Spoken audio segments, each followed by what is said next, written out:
इस बीच एक बड़ा सवाल और बड़ी खबर, क्या प्रदेश में तैयार हो रहा निर्गुट मोर्चा? क्यों कह रहे हैं ऐसा? ये सवाल क्यों है? क्या निर्दलीय विधायक भी कर रहे हैं जुगलबंदी? बजट सत्र के समापन पर हुए एक डिनर का आयोजन, शहर के एक 5 सितारा होटल में हुआ आयोजन। कुछ विधायक तो पहली बार पहुंचे थे इस होटल में। विधायक यूनुस खान, जीवाराम चौधरी, प्रियंका चौधरी, चंद्रभान सिंह आकिया और रविंद्र सिंह भाटी पहुंचे डिनर में। ऋतु बनावत भी पति ऋषि बंसल के साथ शामिल हुए। वहीं विधायक अशोक कोठारी भी पहुंचे थे आयोजन में। हालांकि अशोक कोठारी नहीं दिखे तस्वीर में। भोजन शुरू होने से पहले ही लौट गए थे कोठारी। निर्दलीय हैं लेकिन सभी विधायक हैं बीजेपी पृष्ठभूमि के।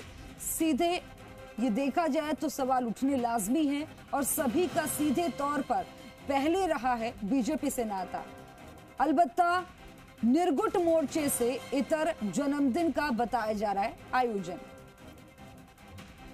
ये बड़ी खबर बड़े सवाल के साथ आपकी टीवी स्क्रीन पर आप देख रहे हैं।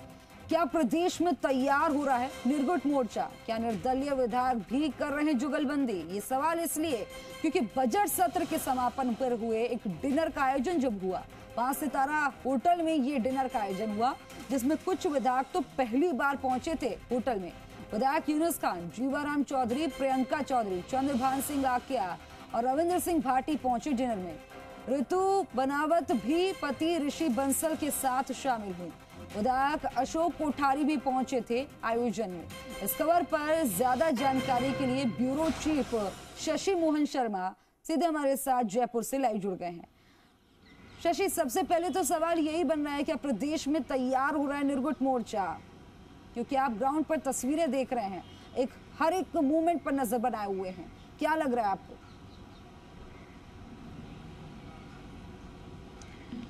खुशबू, दरअसल नॉन अलाइनमेंट मूवमेंट की चर्चा रहती है अंतर्राष्ट्रीय स्तर पर। इसकी चर्चा पहले हमने इतिहास में पढ़ी है, लेकिन अभी जो ये नॉन अलाइनमेंट मूवमेंट है ये किस तरफ जा रहा है?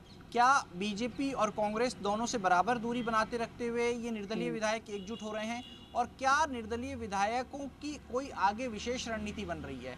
खास बात यह है कि ये जो निर्दलीय विधायक तस्वीर में दिख रहे हैं, इसके साथ ऋतु बनावत जो विधायक हैं बयाना से, उनके पति ऋषि बंसल भी साथ में दिख रहे हैं।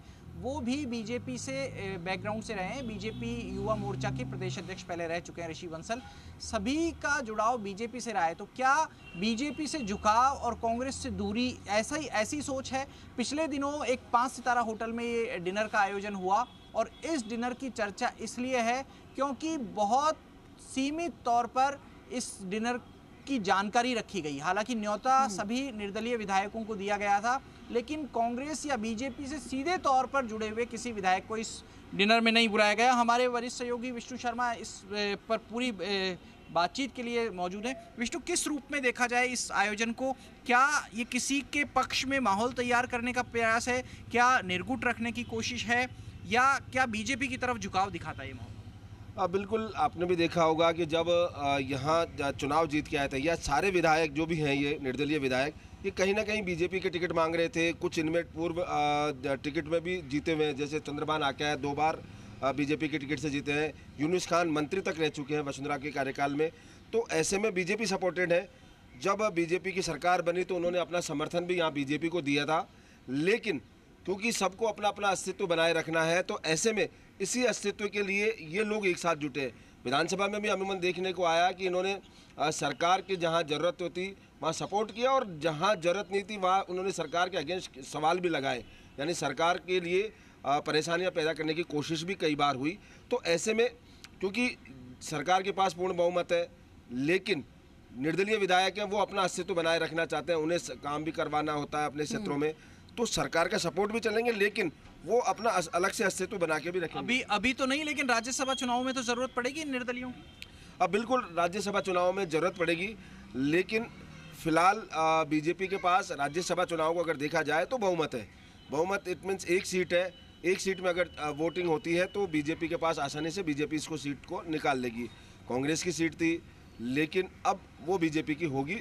अगर जो गणना है उसके हिसाब से देखा जाए, जो गणित है, वोट गणित अगर देखा जाए तो उसके हिसाब से आसानी से बीजेपी के पास होगी। लेकिन फिर भी वो और अच्छी तरीके से जीती जा सके, तो ऐसे में निर्दलीयों का सपोर्ट चाहिए। और यही कारण है कि हो सकता है यही कारण हो कि निर्दलीय भी एक साथ बैठ रहे हो साथ में, और वो जब बीजेपी सपोर्ट लेने आएगी तो उस दौरान अपनी बात आसानी से कह सके, क्योंकि जब कहीं एकजुटता होती है तो संगठन जो सरकार है या जो बीजेपी संगठन है वो भी सोचता है इस बात को लेकर, तो ये भी एक रणनीति का हिस्सा हो सकती है। विष्णु, दो सवाल और उठ रहे हैं। एक सवाल जीवाराम चौधरी को लेकर के है, जो सांचौर से आते हैं। वो मुख्यमंत्री ने जो डिनर और फिल्म का आयोजन किया था उसमें भी मौजूद थे, इस आयोजन में भी रहे। दूसरी बात आती है अशोक कोठारी को लेकर। इस तस्वीर में नहीं दिख रहे, लेकिन अशोक कोठारी से हमारी बातचीत हुई। उन्होंने कहा वे आए थे आयोजन में, लेकिन वो शाम को भोजन नहीं लेते हैं, इसलिए वो जल्दी निकल गए थे। और उन्होंने कहा कि एक सामान्य आयोजन था। लेकिन जिस तरीके से भीलवाड़ा में चुनाव बीजेपी बनाम बीजेपी का हो गया था, तो क्या इस पूरे मोर्चे को, निर्गुट मोर्चे को बीजेपी बनाम बीजेपी देखा जाए? क्या वसुंधरा राजे की तरफ इन विधायकों का झुकाव माना जाए? अब बिल्कुल इनमें कुछ विधायक हैं जो पूरी तरह वसुंधरा राजे के समर्थक हैं या रहे हैं या अभी भी हैं, तो ऐसे में पूरी तरह तो नहीं कहा जाता, लेकिन वसुंधरा के साथ है। यूनुस खान है, पूरी तरह उनके लॉयल हैं, उनके प्रति हमेशा उनके जो कार्यकाल मंत्री भी रहे हुए हैं। और बात रही जीवाराम चौधरी की, जैसा आपने कहा, जिक्र किया, वो मुख्यमंत्री के डिनर में भी थे, विधायकों को जो रात्रि भोज आखिरी दिन दिया गया था। और जीवाराम चौधरी बीजेपी कार्यालय में भी अक्सर आते रहते हैं। वो कहते हैं कि मैं तो बीजेपी का ही हूँ, हमेशा वो कहते रहते हैं, तो ऐसे में संशय नहीं। दूसरी बात, अशोक कोठारी बीजेपी को ही हरा के आए। अशोक चुनाव जीतना था, उनको टिकट नहीं मिला, उनको टिकट के प्रबल दावेदार थे, तो ऐसे में जो जितने निर्दलीय जो दिखाई दे रहे हैं तस्वीर में, वो सब बीजेपी के हैं और सब बीजेपी को हरा के आए। एक बड़ी बात यही है कि सब बीजेपी के और बीजेपी को हरा के आए। बात रही अशोक कोठारी की, वो बीजेपी को हरा के आए, लेकिन वो कहीं ना कहीं संघ परिवार से ताल्लुक रखते हैं, और उनकी जीत के पीछे आधार भी वही था, टिकट की मांग थी, लेकिन नहीं मिल पाया। अब वो अपने आप को बीजेपी के सपोर्ट है या बीजेपी के सपोर्ट भी रहेंगे, क्योंकि संगठन के ये आदमी रहे हैं, तो ऐसे में वो उधर सपोर्ट कर रहे हैं। और अब वो भले ही प्रत्यक्ष में तस्वीरों में नहीं आ रहे हो। ठीक है शशि, जैसा क्या शशि, तमाम बातचीत के लिए, जानकारी साझा करने के लिए बहुत बहुत शुक्रिया आपका।